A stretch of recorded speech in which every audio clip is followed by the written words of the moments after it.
the fundamentals of life. And I see it all the time. People just simply don't drink enough on expeditions when they're out in the outdoors, not just in places like the desert, but even above the snow line when it's cold. Forget they are still burning a lot of water. The water's heavy and it's bulky and you can't carry it with you as much as you're going to need. However, what you can do is collect it from a natural source. We're very lucky in the UK in that most of our water is pretty safe to drink. Streams certainly, less so. I wouldn't advise that you start necking the water under the Battersea Bridge in London, but certainly streams like this are absolutely fine.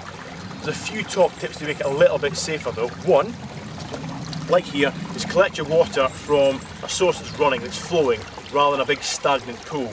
That means there's going to be less chance of bacteria and disease and that sort of stuff. The other tip is to head as far upstream as you can. The closer you can get to the source, the safer the water will be. It's a less chance to pass through, dead sheep or whatever, dead deer. So the closer you can get to the spring or the source of the water, the cleaner it's going to be. As I say, most of the stuff out in the mountains I've found in the UK, I'll drink straight from streams and I've always been fine. There is an old saying that you should never drink from a stream in Scotland because there's always a dead sheep at the top. It's not quite true, but as I say, that's where this idea is. The closer you can get upstream, the less chance you've got of drinking something that might be contaminated. The best place to store water is clearly in your stomach, so the first thing you want to do when you come to a decent water source is get down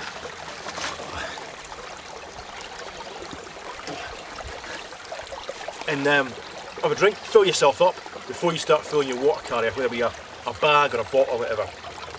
And once you've filled that, you can move on. But it is always worth considering. Water is very, very important when you're moving in the outdoors. However, there are things you could buy like water filters. Some are quite expensive, some are quite complicated.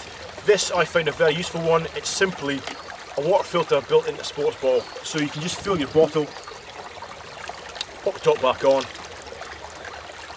and drink from it. And that'll certainly make any water in the UK, including the stuff in the Thames under the Battersea Bridge, completely safe to drink. And actually I use this a lot abroad. I'm in countries where in a hotel the water's not safe to drink. I can just fill it up in the tap in the hotel and it makes it perfectly safe, and it saves spending a lot of money and creating a lot of waste drinking plastic bottled water.